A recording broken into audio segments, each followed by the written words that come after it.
Bismillahirrahmanirrahim. Assalamualaikum warahmatullahi wabarakatuh. Alhamdulillahi rabbil alamin. Wassalatu wassalamu ala asyrafil anbiya'i wal mursalin Sayyidina wa nabiyyina Muhammadin wa ala alihi wa sahbihi ajma'in.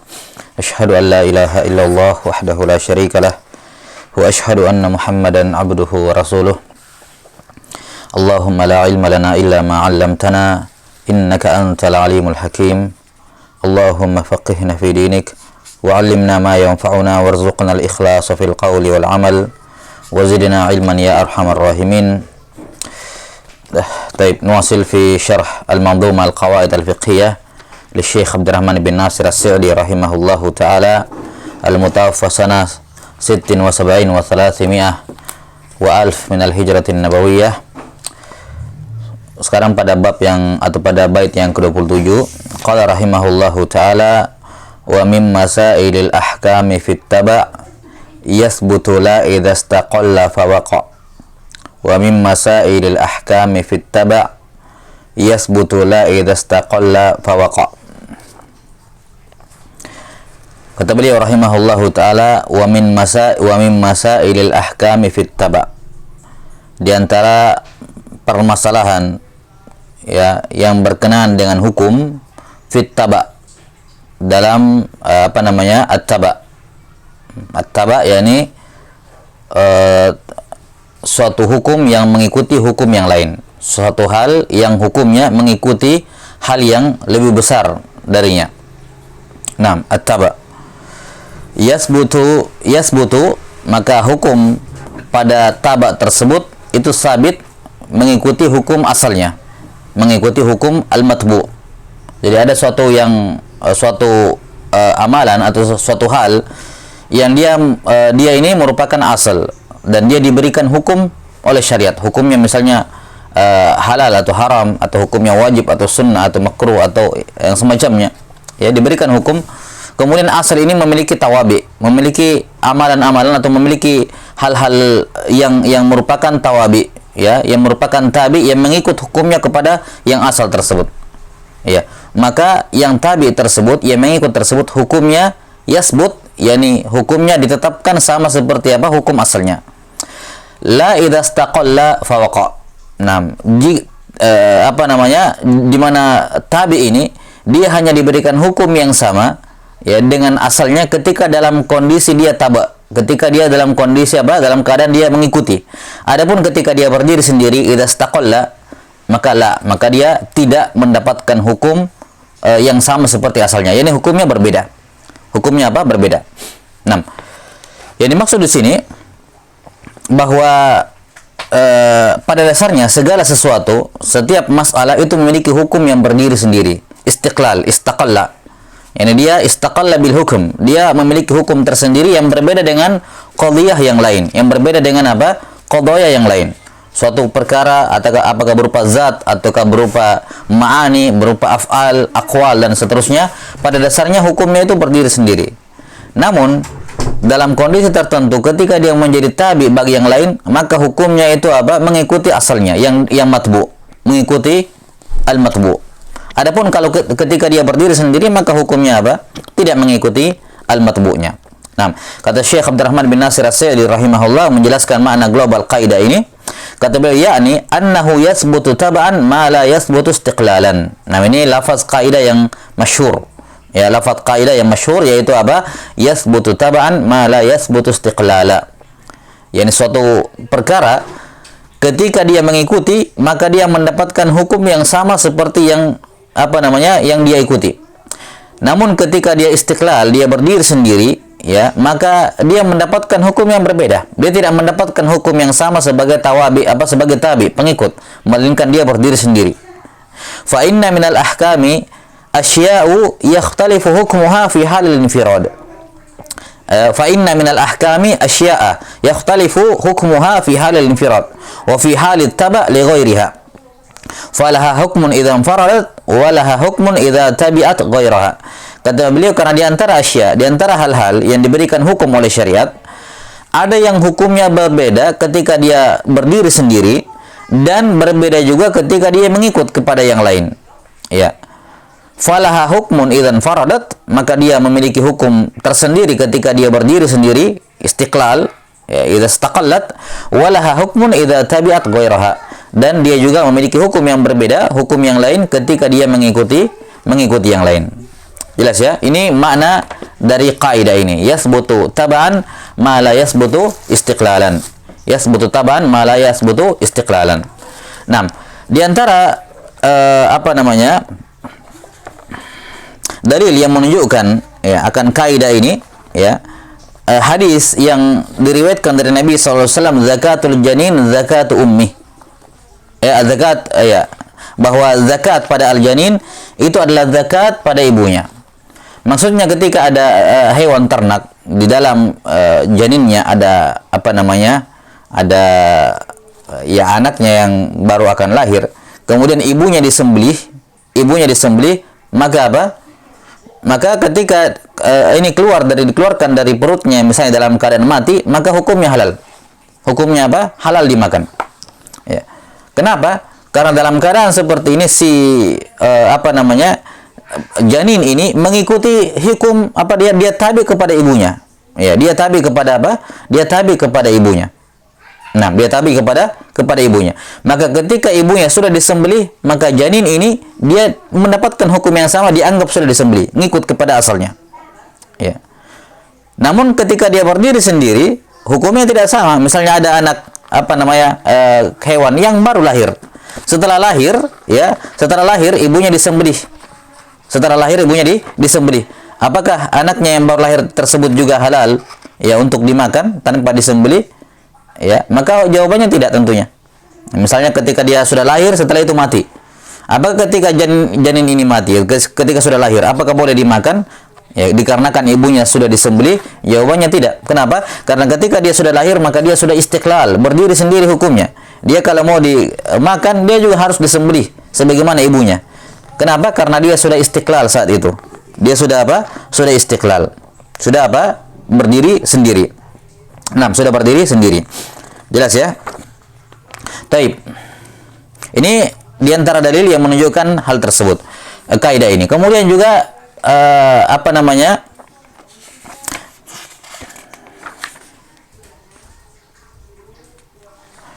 di antara dalil yang disebutkan oleh para fuqaha tentang masalah ini adalah adanya pembolehan atau nanti kita sebutkan dalam bentuk contoh saja ya, la ba'sabi. 6. Az-Zarkashi rahimahullahu taala ya, menyebutkan atau menjelaskan menambahkan penjelasan lebih lanjut berkenaan dengan kaidah ini. Kata Az-Zarkashi rahimahullahu taala, "Wat tabaiyah qad yakunu ma'al ittisal aw ba'da al-infisal." Kata beliau rahimahullahu taala bahwa at-tabaiyah yakni suatu syai' yang dikatakan tadi oleh Syekh rahimahullah, syai' mengikuti kepada sesuatu yang lain, kepada syai' yang lain, itu bentuknya ada dua. At-tabaiyah itu ada dua. Yang pertama ma'al ittisal, yakni tabaiyahnya ini dia mengikut kepada siapa? Kepada asalnya, karena dia bersambung dengannya, tidak terpisah. Zatnya itu bersambung. Ya. Zatnya itu apa? Bersambung. Yang kedua au ba'dal infisal, atau setelah apa? Setelah infisal. Yakni sudah terpisah, walaupun zatnya sudah terpisah, maka masih ada bentuk tabaiyah yang diizinkan. Masih ada bentuk tabaiyah yang diizinkan. Ya, yakni tidak semua ketika sudah terpisah tidak semuanya tabi itu mengikuti matbu ketika sudah terpisah. Seperti tadi misalnya janin yang sudah keluar misalnya. Keluar kemudian setelah itu sempat hidup, setelah itu mati. Nah, maka yang seperti ini tentunya dia sudah terpisah tapi tidak memiliki hukum taba. Tidak memiliki apa? Hukum at-tabaiyah. Namun Az-Zarkashi rahimahullah mengatakan ada juga yang model seperti ini yang memiliki hukum tabaiyah walaupun sudah terpisah. Kata beliau rahimahullahu taala, at-tabaiyah darban, ahaduhuma ma'al ittisal bil matbu' fayultahaqu bihi lita'adzuri infiradihi anhu. Kata beliau at-tabaiyah ada dua. Yang pertama yaitu ketika zatnya bersambung dengan asalnya, dengan matbu'nya. Ya, sehingga apa? At-tabi diikutkan hukumnya dengan al-matbu'. Kenapa? Lita'adzuri infiradihi anhu. Lita'adzuri infiradihi anhu. Karena sudah tidak mungkin dipisahkan hukum kondisinya, keadaannya. Kadzakatil janin bidzakati ummihi. Ya, seperti apa? sembelihan pada janin itu dinyatakan syah ketika apa? Ketika ibunya disembelih. Nah, kemudian wasani, bentuk yang kedua, ba'dal infisal. Kasobi idza usira ma'ahu ahadu abawaihi fa innahu yatba'uhu wa in kana munfasilan anhuma. Kata beliau yang kedua adalah ada bentuk sudah infisal tapi juga masih mendapatkan hukum tabaiyah. Ya, tidak semuanya kalau sudah infisal mendapatkan hukum tabaiyah, tapi ada bentuk tabaiyah yang masih berlaku ketika sudah infisal. Di antaranya seorang anak ketika salah satu ya dari kedua orang tuanya ditawan. Misalnya orang tuanya berperang, ya ayahnya atau ibunya salah satunya atau keduanya, kemudian keduanya ditawan, maka anaknya juga ikut masuk dalam hukum tersebut. Orang tuanya, ibunya jadi budak, maka dia juga masuk dalam hukum tersebut, dalam hukum tawanan tersebut. Baik, ini dua bentuk yang disebutkan oleh Az-Zarkashi rahimahullahu taala.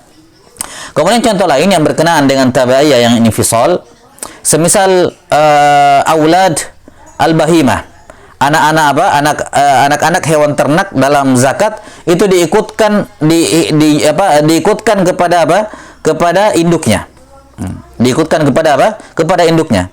Ya, misal seorang punya jumlah misalnya anggaplah kambing 40 ekor. Kambing 40 ekor. Nah, kemudian ini keluar 1 ekor. Kemudian setelah tiba haulnya jumlahnya menjadi 50 ekor. 50 ekor. Jelas ya? Ya. Maka 50 ekor ini, maka 50 ini, yang 10 ini tidak diberikan hukum tersendiri, tidak dikatakan 40, ada lebihnya 10, berarti dikeluarkan berapa lah. Enggak. Dia diikutkan ke induknya. Diikutkan ke mana? Diikutkan ke induknya. 6. Diikutkan ke apa? Ke jumlah 40 tersebut. Yani tetap keluar 1. Tetap keluar apa? 1. Walaupun dia sudah dia sudah 6 lahir ya, sudah tersendiri, tapi dalam keadaan seperti ini diikutkan hukumnya kepada induknya. Kenapa? Karena belum mencapai titik pada nisab berikutnya. Ya, titik pada nisab berikutnya. Jelas ya? 6. Kemudian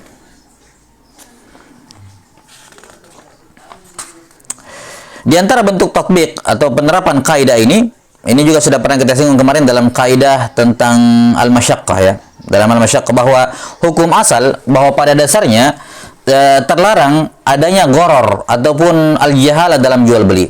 Tidak boleh ada al-jahalah dan al-gharar dalam jual beli.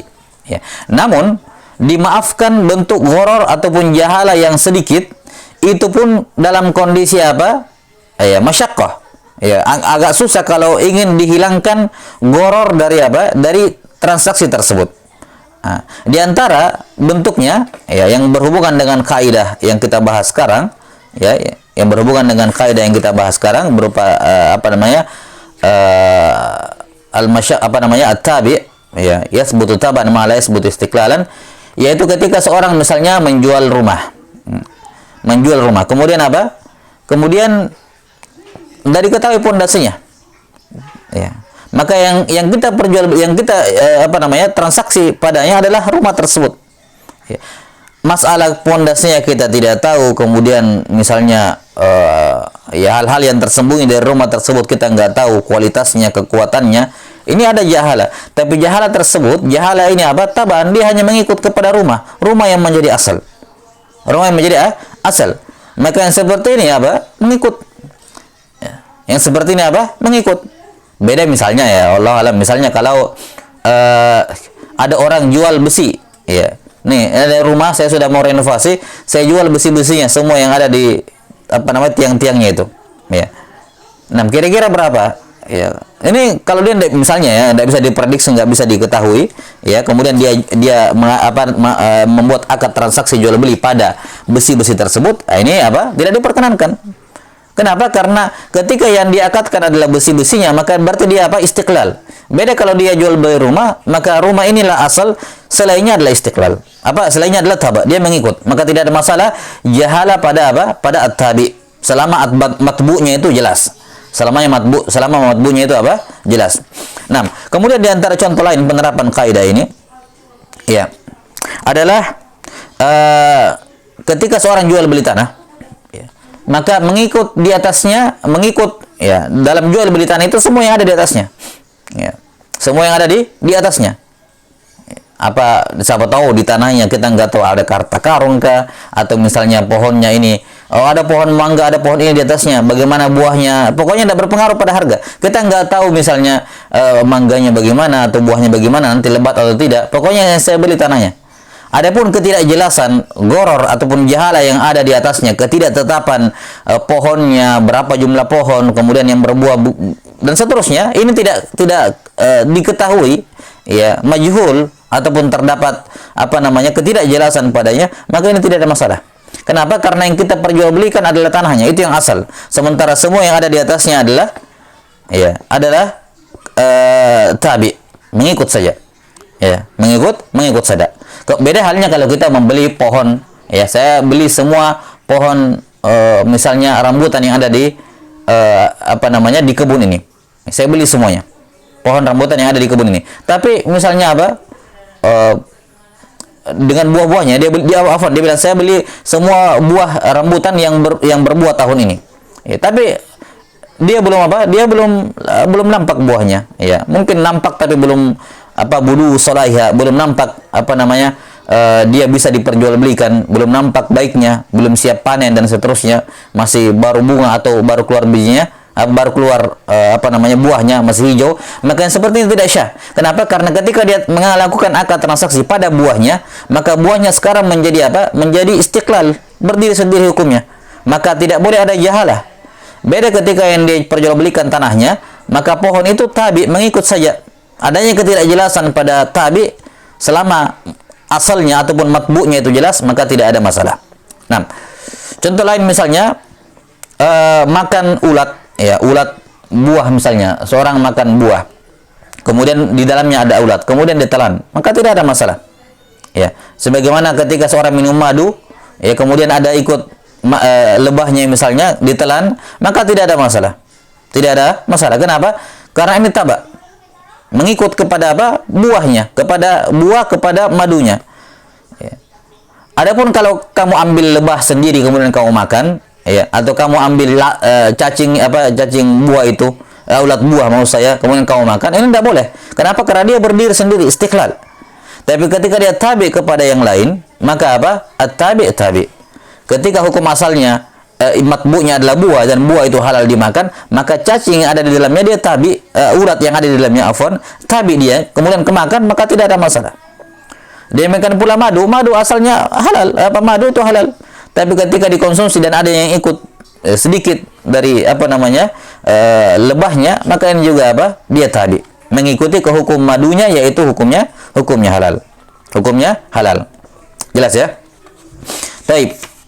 Kemudian juga yang disebutkan oleh para fuqaha adalah ketika seorang menanam modal ke sebuah perusahaan, yang mana perusahaan ini hukum asal amalannya adalah perkara yang dibenarkan oleh syariat, yakni transaksi ataupun transaksi keuangan yang ada di dalamnya, ya, bagaimana mereka mendapatkan modal dan keuntungan dan seterusnya. Ini semuanya hukum asalnya, transaksi mereka yang mereka lakukan adalah halal, ya, sesuai dengan syariat. Namun ada sedikit, ya, atau ada sebagian dari transaksinya yang hal yang haram, ya. Maka tidak bisa dikatakan bahwa hal yang sedikit ini yang haram ini kemudian ya, mempengaruhi semua dari hasil dari keuntungan yang didapatkan, kemudian semuanya menjadi haram. Enggak.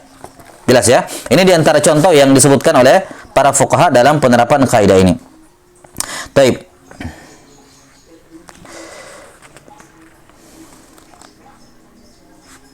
Nah,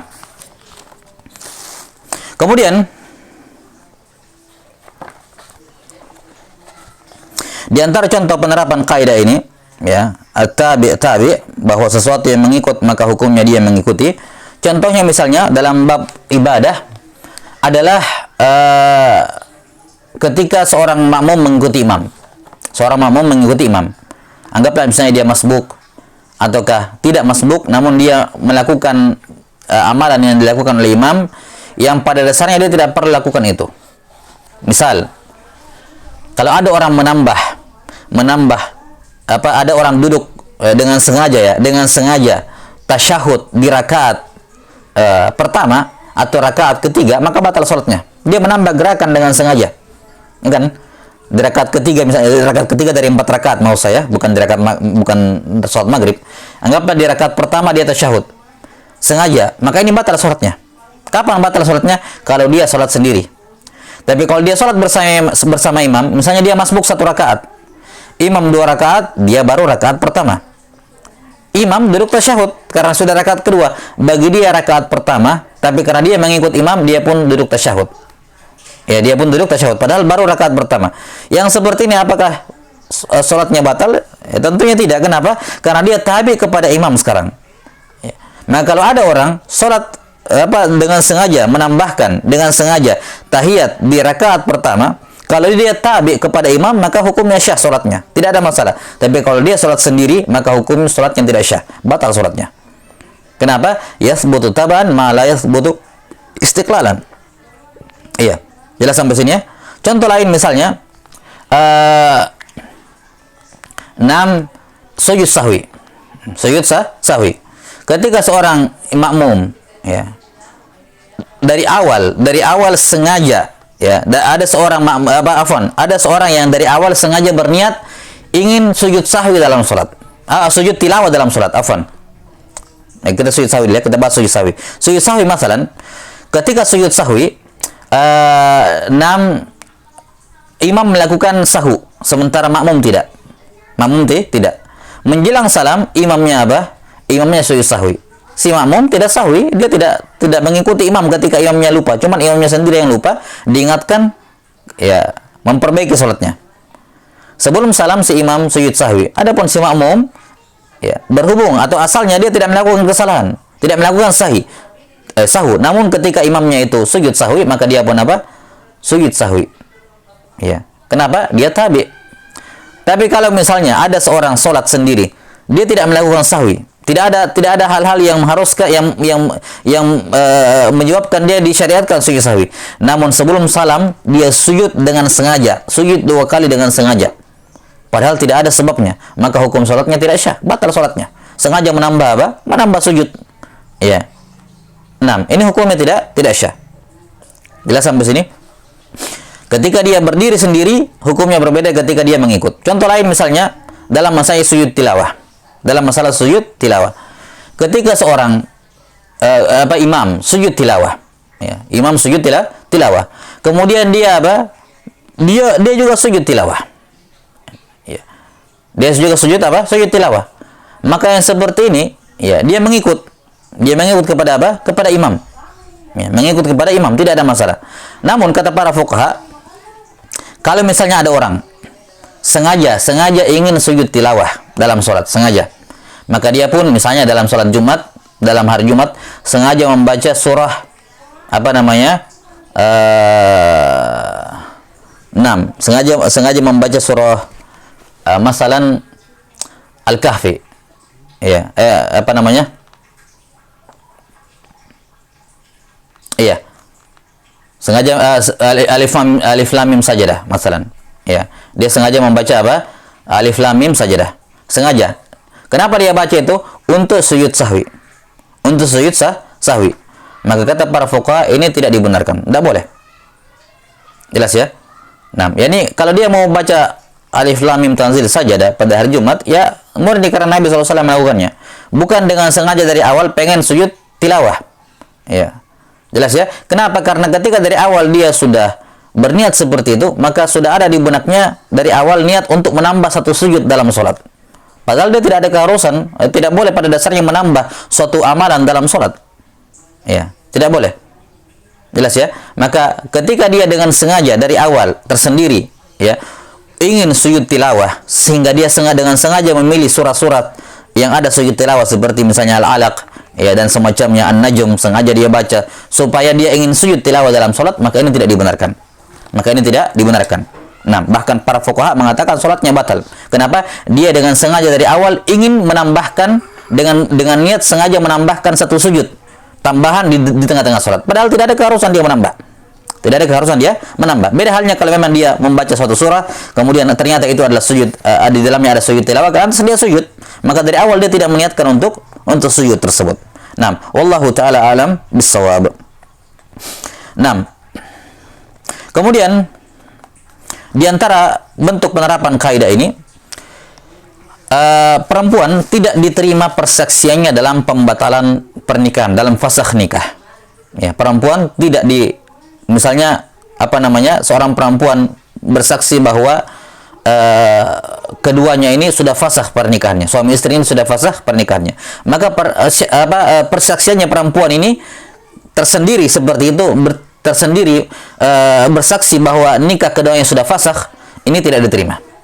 Kenapa? Dia istiqlal, tersendiri, dia bersendirian, ya, dia tersendiri bersaksi untuk hukum yang berdiri sendiri. Nah, namun ketika persaksian perempuan tersebut bersifat tabak, ya, tabaknya berupa fasakh nikah. Misalnya, ada seorang perempuan yang mendatangi seorang pasangan suami istri. Kemudian dia mengatakan, saya menyusui kalian berdua. Ini dalil, ya, yang kita sebutkan tadi, yang ini saya sebutkan tadi. Dalilnya di zaman Nabi SAW, ma'ruf kisahnya, ada seorang perempuan tua datang kepada seorang laki-laki yang mengatakan, arda'tukuma, saya menyusui kalian berdua, kamu dan istrimu. Ya. Maka laki-laki ini melapor kepada Nabi SAW, yakni meragukan persaksiannya. Katakan Nabi SAW, kaifa wa qad qil, bagaimana lagi sudah dikatakan, sudah ada yang mengaku seperti itu. Maka persaksian perempuan ini, ya, dalam urusan menyusui tentunya diterima, karena ya dia fa'il, dia orang yang melakukannya secara langsung. Iya, dia melakukannya secara langsung, dia yang menyusui, maka persaksiannya tentunya diterima. Namun ada hukum taba, ada hukum yang tabi kepada ini, yakni ucapan perempuan ini dalam masalah susuan itu diterima, ya.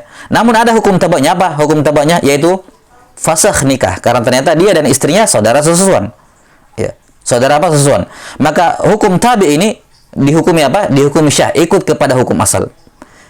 Ya. Kenapa? Karena perempuan ini tidak mempersaksikan ke fasakh nikah secara istiklalan, melainkan fasakh nikahnya hanya tabi kepada hukum ar-radha'ah ini, ya, hukum persusuan ini. Jelas ya? Maka perempuan diterima persaksiannya dalam masalah persusuan, ya, persusuan, dan segala hukum yang timbul dari itu, dari masalah persusuan ini, maka dia mengikut hukumnya ke situ. Berbeda halnya kalau perempuan tersebut langsung bersaksi ke masalah fasakh nikah istiqlalan misalnya, ini tidak diterima. Adapun kalau dia bersaksi dalam masalah susuan, kemudian di antara konsekuensinya tabi hukumnya adalah fasakh nikah, maka fasakh nikahnya diterima, disyahkan berdasarkan persaksian perempuan ini. Jelas ya? Wallahu taala alam bissawab. Nah, ini beberapa contoh penerapan dari kaidah wa min masail ahkami fit taba yathbutu la idza istaqalla fawaqa. Nah, wallahu taala alam bissawab.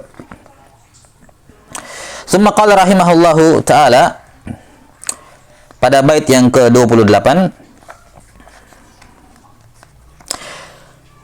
wal urfu ma'mulun bihi idza warad hukmun minasy-syar'i syarifi lam yuhad.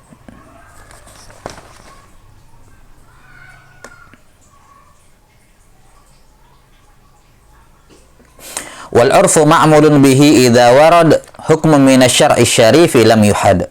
Wal urfu ma'mulun bihi idza warad hukmun minasy-syar'i syarifi lam yuhad. Kata beliau rahimahullahu taala, wal urfu ma'mulun bihi, yang namanya urf, ya, yang namanya urf itu bisa diamalkan, ya.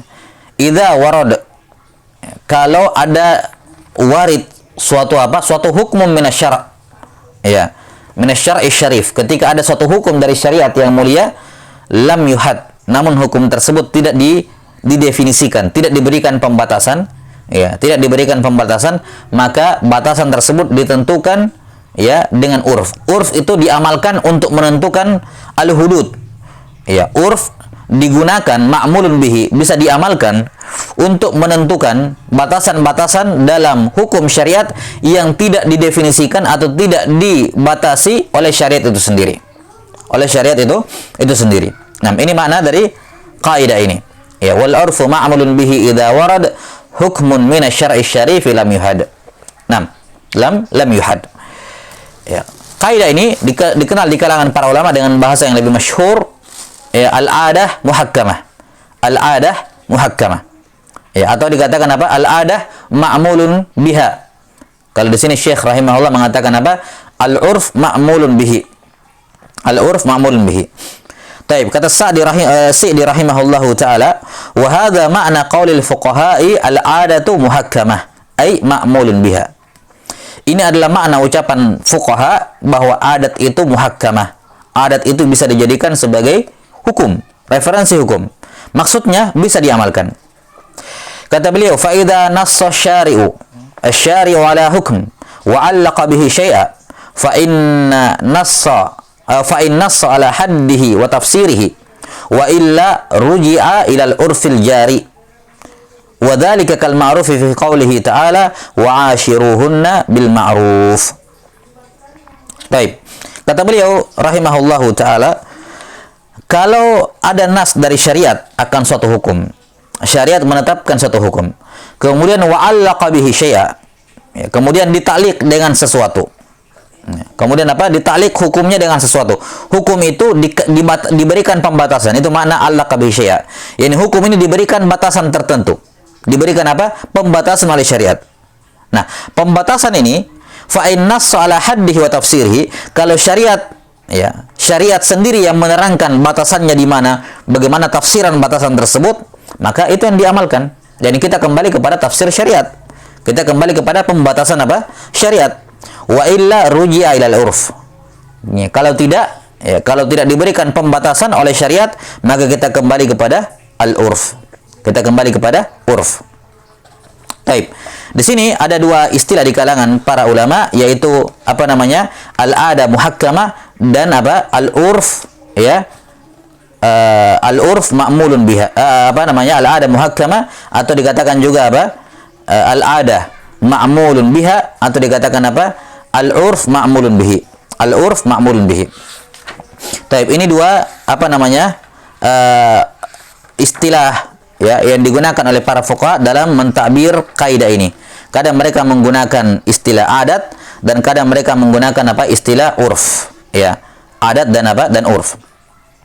Taib. Kata para ulama, ya, menyebutkan bahwa sebenarnya kalau kita berbicara mengenai al-adah dan al-urf, maka al-adah itu lebih global dibandingkan urf. Ya. Al-adah itu lebih umum dibandingkan al-urf. Nah, walaupun makna keduanya mutaqariban, yakni hampir sinonim, hanya saja dari sisi makna, ya, al-adah itu lebih umum dibandingkan urf. Al-adah lebih umum dibandingkan urf. Ya. Nah, dan kalau kita berbicara mengenai nas-nas syariat, maka ada itu bisa baik, bisa buruk. Ada adat yang baik, ada adat yang buruk. Ya, ada adat yang baik, ada adat yang buruk. Ada adat yang sesuai dengan syariat dan ada yang tidak sesuai dengan syariat. Sementara yang namanya urf itu selalu baik, tidak ada urf yang buruk. Tidak ada urf yang buruk. Ini perbedaan antara al-adah dengan al-urf. Ya.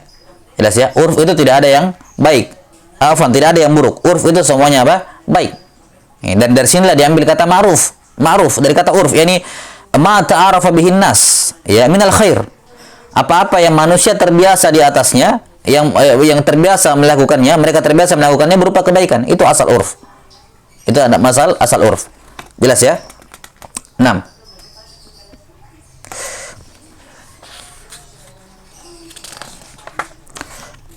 Karena itulah wallahu taala alam bisawab, kalau kita berbicara mengenai kaidah, maka penggunaan kata apa namanya al-adah, ya, dan ini yang digunakan oleh para fuqaha, ini mungkin lebih umum. Ya, ini mungkin lebih aula digunakan al-adah.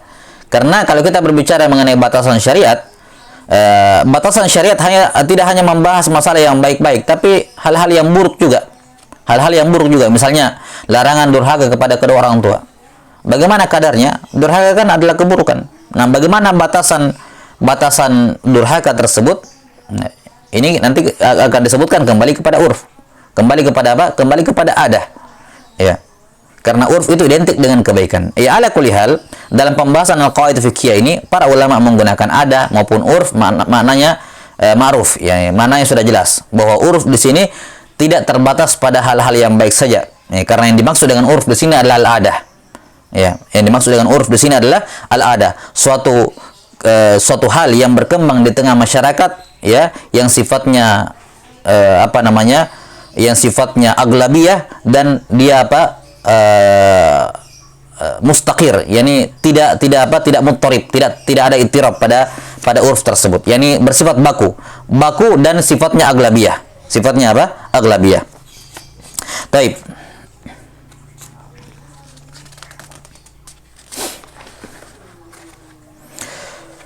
Kemudian di sini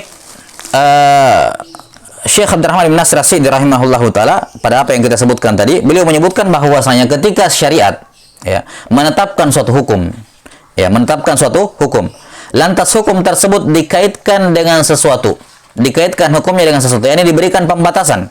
Diberikan apa? Pembatasan. Ya. Kata beliau, kalau syariat datang menetapkan pembatasan tersebut, maka itu yang diikuti. Syariat yang diikuti. Tapi kalau tidak ada pembatasan dari syariat, maka apa? Ya, kalau tidak ada pembatasan dari syariat, baik. Kalau tidak ada pembatasan dari syariat, maka barulah kita kembali kepada urf. Ya. Nah, jadi masalah, ya, ketika syariat memberikan pembatasan, syariat memberikan apa? Pembatasan. Memberikan suatu hukum misalnya. Ya, memberikan suatu hukum. Nah, kemudian hukum ini dikaitkan dengan sesuatu. Atau diberikan pembatasan dengan sesuatu. Nah, sesuatu ini batasannya apa? Bagaimana? Dan seterusnya. Ya. Maka cara yang pertama adalah kita kembali kepada nusus syariat. Apakah nas-nas syariat menafsirkan atau menjelaskan batasan yang tersebut dalam hukum tersebut atau tidak? Kalau dia tersebut, maka apa? Maka hukumnya dikembalikan. Kita gunakan bobit ataupun pembatasan dari syariat tersebut. Kalau diterangkan dalam syariat, baik itu dalam Quran, masalah, atau dalam sunnah, ya, maka kita gunakan. Namun ketika tidak ada pembatasan, tidak ada penyebutan batasan dalam Quran dan sunnah, barulah apa? Barulah kita kembali kepada urf. Ya, barulah kita kembali kepada urf. 6. Walaupun kalau kita berbicara secara detail, maka suatu lafaz dalam nas syariat, ketika kita ingin mengetahui tafsirannya apa tafsiran lafaz ini, apa batasannya, ya, maka secara umum ada 3 fase yang harus ditempuh. Fase yang pertama, kita menafsirkan lafaz itu dari sisi syariat. Dari sisi apa? Syariat. Iya. Misalnya kita cari apakah dalam Quran ada penafsirannya atau di hadis Nabi sallallahu alaihi wasallam ada penafsirannya atau tidak. Kalau ada, itu yang kita ambil. Yang kedua, kalau tidak ada penafsiran dari Quran ataupun sunnah, maka kita kembali ke lughah. Ya, karena Al-Quran dalam bahasa Arab. Maka ketika tidak ada penafsiran, maka berarti apa? Berarti itu sesuai dengan apa yang mereka pahami. Karena sesuai dengan apa yang mereka pahami, makanya tidak perlu dijelaskan. Nah, bahkan para mufassirin, para ulama mengatakan dalam pembahasan ulumul Quran, bahwa ayat-ayat yang ditafsirkan oleh Rasulullah SAW itu jumlahnya jauh lebih sedikit dibandingkan yang tidak ditafsirkan. Jumlahnya jauh lebih sedikit dibandingkan yang tidak ditafsirkan. Kenapa? Karena kebanyakan nas-nas syariat itu, yakni sesuai dengan yang mereka pahami secara bahasa. Makanya tidak perlu dijelaskan. Ya, makanya tidak perlu dijelaskan. Ya, kalau kita melihat presentasi ayat-ayat Quran seluruhnya, yang ada tafsirannya sama yang tidak ada tafsirannya, yakni yang saya mau inginkan di sini tafsiran nas dari lisannya Rasulullah SAW, itu jumlahnya sedikit tentunya. Ya, jelas ya. Maka ketika tidak ada tafsiran dari Quran ataupun sunnah, maka yurja'u ilal urf. Kita kembalikan tafsirannya kembalikan tafsirannya kepada lughah, kepada bahasa Arab. Kepada bahasa Arab. Nah, kalau tidak ada juga penjelasannya dari sisi bahasa, yakni bukan berarti tidak ada terjemahnya, tidak ada maknanya dari sisi bahasa. Ya, karena segala sesuatu dalam Quran pasti ada, ya, maknanya dari sisi bahasa. Cuman kan kita berbicara mengenai had, pembatasan. Ya. Di mana kadang definisi secara bahasa tetap tidak memberikan pembatasan. Ya, tetap tidak memberikan pembatasan. Sementara kita butuh pembatasan supaya hukum itu tidak goncang, tidak liar gitu, tidak ada batasannya. Tetap harus ada pembatasan. Maka ketika dari lughah tidak ada, barulah kita kembalikan kepada urf. Ya, kita kembalikan kepada al-urf. Jelas ya? Baik.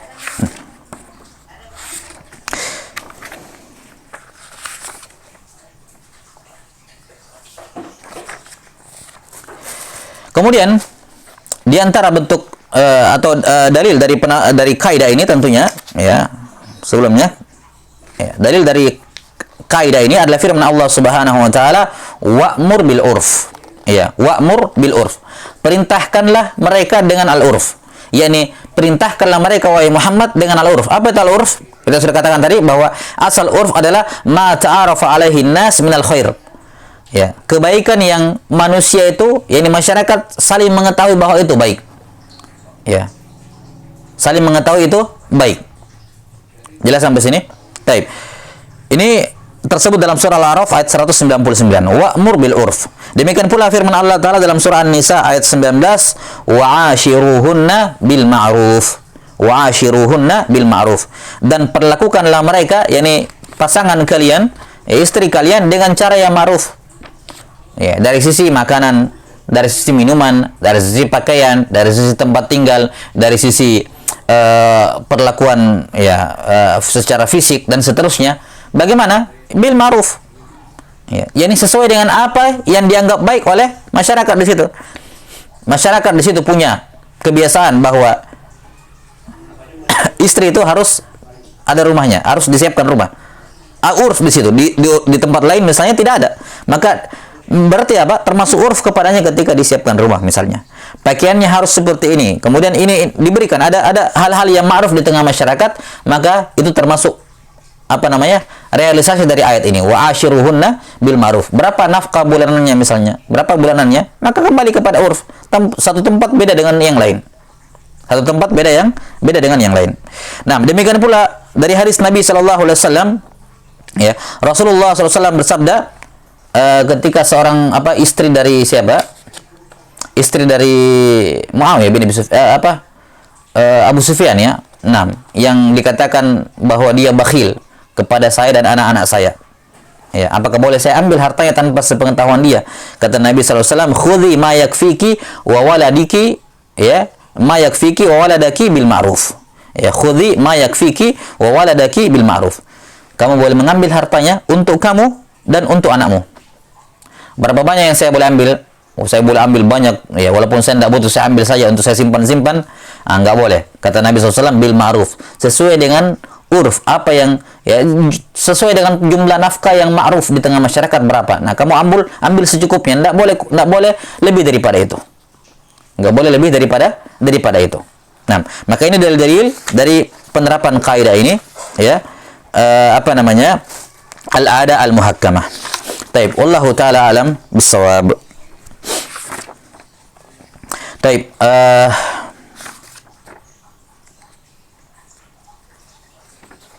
la ba'sa bih. Nah, kita selesaikan saja kaidah ini. Di antara bentuk penerapan kaidah ini, ya, di antara bentuk penerapan kaidah ini disebutkan oleh para fuqaha.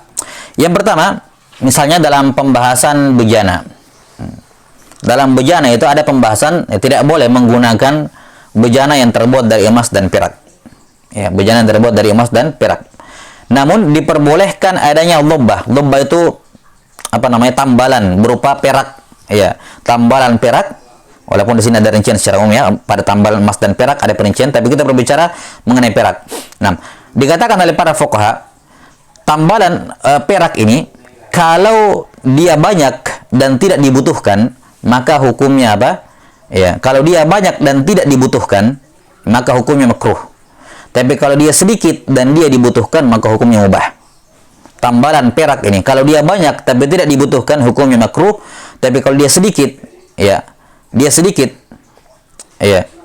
dan tidak dibutuhkan, ya, tidak dibutuhkan. Saya ulangi. Tambalan perak ini, kalau dia banyak dan tidak dibutuhkan, maka hukumnya apa? Makruh. Banyak tapi tidak dibutuhkan, hukumnya mubah. Hukumnya apa? Mubah. Ya. Demikian pula kalau dia sedikit, maka hukumnya tidak masalah secara mutlak. Mau butuh tidak butuh, kalau sedikit maka hukumnya apa? Mubah. Nah, sekarang patokan banyak sedikit, ya, banyak sedikit. Dari mana kita tahu patokannya ini tambalan yang banyak atau tambalan yang sedikit? Ya, Kalau kita dari sisi syariat tidak ada. Quran Sunnah tidak ada menjelaskan. Boba secara syariat juga tidak ada batasannya, berapa luasnya, berapa panjang lebarnya misalnya. Ya, tidak ada, cuman tambalan, tapi itu juga tidak memberikan.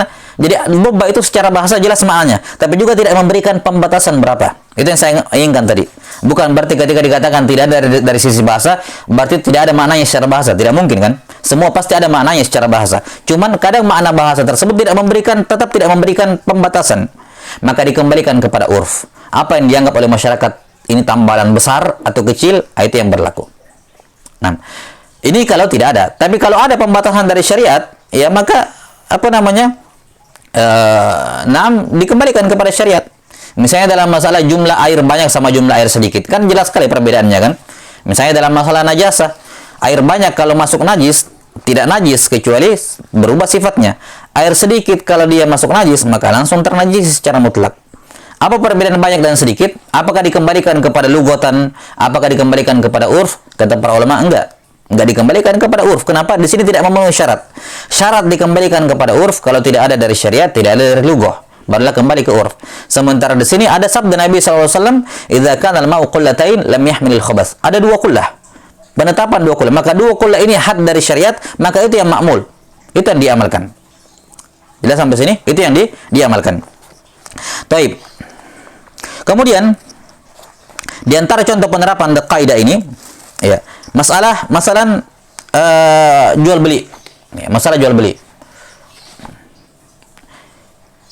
Hukum asal dalam jual beli itu kan harus ada ijab qabul, harus ada apa namanya? Al-aqidan, kemudian ada apa? Harus ada apa, penjual pembeli, kemudian ada barangnya, ada harganya, dan ada apa? Ada lafaz ijab qabul, itu asal. Nah, itu asal. Nah, namun kata para ulama bahwasanya yang menjadi inti dalam jual beli adalah at-taradhi. Innamal bai' an-taradhin, itu asalnya. Bahwa yang menjadi jual beli itu hanya syah kalau dilakukan atas dasar ridho. Maka asalnya jual beli itu syah dilakukan dengan apa saja yang menunjukkan keriduan dari kedua belah pihak, baik dengan ucapan atau dengan tulisan atau dengan isyarat sekalipun, ya, walaupun dengan isyarat sekalipun, walaupun dalam mazhab Syafi'i ya ijab qabul itu wajib. Makanya dalam dalam mazhab Syafi'i bai'ul mu'atha itu tidak syah. Jual beli diam-diaman, tidak ada lafaz ijab qabul, ya, tidak ada lafaz ijab qabul, tidak syah. Datang ke warung, mau ini, ya, kasih uangnya, diambil barangnya, setelah pulang. Ini jual beli tidak syah dalam mazhab Syafi'i. Dan sampai sini. Namun yang menjadi ikhtiar oleh Imam Nawawi rahimahullah, yang jadi ikhtiar, ya, pendapat dari Imam Nawawi rahimahullah adalah syahnya bai'u al-mu'athad. Ya. Kenapa? Karena urf sudah menunjuk urf telah mengesahkan jual beli yang seperti itu. Ya. Karena inti dari jual beli adalah taradhin, jual beli. Ya, maka kapan mereka sudah ridho, inti dari jual beli adalah ridho. Kapan mereka sudah ridho, maka itu sudah menutupi mengcover sighah tersebut, ijab dan qabul. Karena ijab qabul itu adalah alamatun zahira ala ridho, kan begitu. Tanda zahir akan ridho. Ya, kenapa? Karena ridho kan masalah hati, kan begitu. Tidak kelihatan bagaimana caranya kita mau melihat orang ridho atau tidak. Nah, caranya syariat memberikan memberikan batasan namanya ijab qabul. Ijab qabul ini adalah alamah ala ridho, tanda akan ridho dalam hati. Namun kata para ulama, tapi kalau ridho tersebut bisa diketahui dengan hal yang lain walaupun tidak ada sigohnya, maka hukumnya apa? Tidak ada masalah, diperbolehkan. Ini diperbolehkan. Kenapa? Urf mengesahkan hal tersebut. Urf mengesahkan hal tersebut. Sebagaimana misalnya jual beli anak kecil. Anak kecil datang ke warung mau belanja, hukum asalnya tidak syah jual belinya. Kenapa? Di antara syah jual beli adalah apa? Adalah al-buruk. Dia harus balik dan dia memiliki dia rasyid, sudah bisa memanfaatkan uang dengan baik. Maka hukum asal jual beli anak kecil, transaksi jual beli anak kecil tidak syah. Namun kata Imam Nawawi rahimahullahu taala, yata'arafan nas, manusia yakni dari zaman ke zaman sudah terbiasa sudah menganggap ma'ruf, yakni mengesahkan baik jual belinya anak kecil fi umuri fil asya' muhaqqarat, pada perkara-perkara yang remeh. Misalnya satu butir korma, dua butir korma, atau kalau kita mungkin permen, ya apa namanya, ciki-ciki seperti itu ya. Ya ini seperti ini, ya ta'arafa alaihin nas, bahwa itu disyahkan jual beli anak kecil. Maka itu diamalkan. Ya, tapi kalau jual anak kecil jual beli perkara yang besar, ini tidak diperbolehkan. Ini tidak diperbolehkan, tidak syah. Jelas ya? Ini di antara bentuk pengamalan dari kaidah ini. Baik, demikian pula masalah salat misalnya. Disebutkan dalam pembahasan salat bahwa kalau ada orang berbicara dalam salatnya, ya, berbicara dalam salatnya, ya, ini ada perincian sebenarnya dalam masalah sengaja tidak sengajanya, tapi secara umum misalnya ada orang berbicara tidak sengaja dalam salat. Apa hukumnya berbicara tidak sengaja dalam salat? Kata para ulama, kalau kalamnya itu banyak, maka tidak syah. Salatnya batal. Kalau kalamnya banyak, walaupun tidak sengaja tapi banyak, tidak syah. Tapi kalau kalamnya sedikit, ya, walaupun sengaja tapi sedikit, walaupun tidak sengaja, ya, kalau tidak sengaja dan sedikit, hukum salatnya syah. Jadi saya ulangi, berbicara tidak sengaja dalam salat. Kalau dia sengaja kan batal salatnya. Kalau dia sengaja batal salatnya, banyak maupun sedikit batal salatnya. Ya. Tapi ada seorang yang berbicara dalam salatnya tidak sengaja. Apa hukumnya? Kata para fuqaha, kalau ucapannya ini yang tidak sengaja ini banyak, maka batal salatnya. Kalau sedikit tidak batal salatnya. Ya. Bagaimana batasan ucapan banyak sama ucapan sedikit? Enggak ada dalam syariat, enggak ada juga dalam apa? Dalam lughah, maka dikembalikan kepada urf. Ya, walaupun sebagian fuqaha mengatakan memberikan pembatasan, ya minimal 6, paling banyak itu 6 kata. 6 kata. Kapan lebih 6 kata, maka apa? Sudah dianggap batal. Ya, ala kulli hal ini juga dikembalikan kepada al-urf. Nah, sudah ya. Kemudian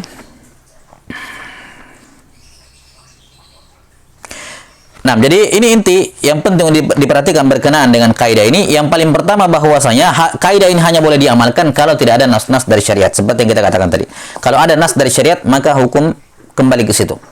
Misalnya dalam penetapan orang kaya, ya, orang kaya dalam masalah zakat, misalnya orang mampu. Bagaimana sih kadar orang itu membayar zakat? Ya, dikatakan mampu membayar zakat. Kalau masalah goni, dalam masalah gina kan secara bahasa ada, secara urf juga orang tahulah bagaimana kadar kaya itu beda di sebuah tempat. Tapi ketika kita berbicara mengenai kemampuan, kelebihan yang menjadi prasyarat zakat, maka Islam memberikan batasan nisab. Ya, maka kita pakai batasan itu. Demikian pula masalah susuan. Kapan seorang dianggap anak susuan? Ya, maka Islam memberikan batasan 5 kali susuan. Ini dari sisi batasan jumlah ya. Kita tidak berbicara mengenai syarat-syarat yang lain. Ini 5 kali susuan. Ada pembatasan sebagaimana warid dari hadits Aisyah radhiyallahu taala anha. Nah, hal-hal yang seperti ini ketika ada batasan, maka dikembalikan kepada batasan syariat. Ya, wa illa maka dikembalikan kepada lughah. Kalau tidak ada maka dikembalikan kepada urf. Contoh lain misalnya masalah seorang perempuan yang haid. Ketika dia haid sekaligus dia istihadah. Dia haid sekaligus apa? Istihadah. Kemudian tidak ada tamyiz pada darahnya. Ya, tidak ada tamyiz pada darahnya. Ya. Kata para ulama, ketika dia tidak ada tamyiz pada darahnya dan dia punya adat kebiasaan berapa kali haid setiap bulan, maka kembalikan kepada adatnya dia. Itu yang dijadikan patokan haid, sisanya istihadah. Ya, kenapa tidak ditamyiz? Karena tidak terpisah darahnya, tidak bisa dibedakan mana darah istihadah, mana darah haid. Ya, la yumayyiz, tidak ada tamyiz. Tapi dia masih punya adat rutin tiap bulan, maka dikembalikan kepada adatnya. Tapi kalau dia juga tidak punya adat, misalnya ada seorang perempuan baru pertama kali haid, anak perempuan baru pertama kali haid. Ketika dia pertama kali dia haid, otomatis dia tidak punya adat. Tapi bersama dengan itu baru pertama kali haid kena juga istihadah dan darahnya tidak ada tamyiz, ngacak darahnya. Sehingga tidak bisa dipilah-pilah ini darah haid, ini darah istihadah, enggak bisa. Jelas ya? Apa yang dilakukan? Kembali kepada urfi nisaiha, kembali kepada urf atau adat perempuannya. Kata para ulama dikembalikan kembali kepada adat saudari-saudarinya. Kalau dia punya saudari, berapa kebiasaan haidnya saudarinya, dikembalikan ke situ. Kalau tidak ada, lihat ke ibunya. Kalau tidak diketahui juga, lihat ke keumuman perempuan di daerahnya. Ya, dikembalikan ke urf. Nah, ini salah satu penerapan dari kaidah ini.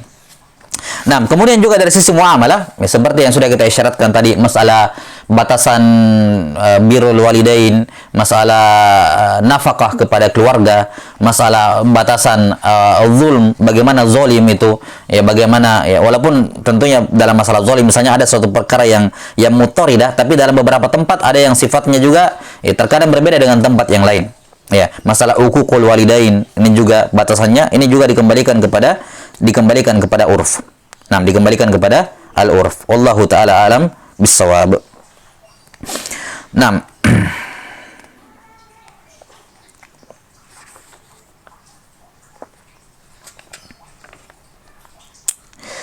Taib, saya kira cukup sampai sini. Wallahu taala alam bissawab. Wal ilmu indallah. Nas'alullah ta'ala yu'allimana mimma yanfa'una wa ay yanfa'ana bima 'allamana innahu waliyyu dzalika wal qadiru alaih. Subhanakallahumma bihamdik asyhadu an la ilaha illa anta astaghfiruka wa atubu ilaik. Walhamdulillahirabbil alamin. Assalamualaikum warahmatullahi wabarakatuh.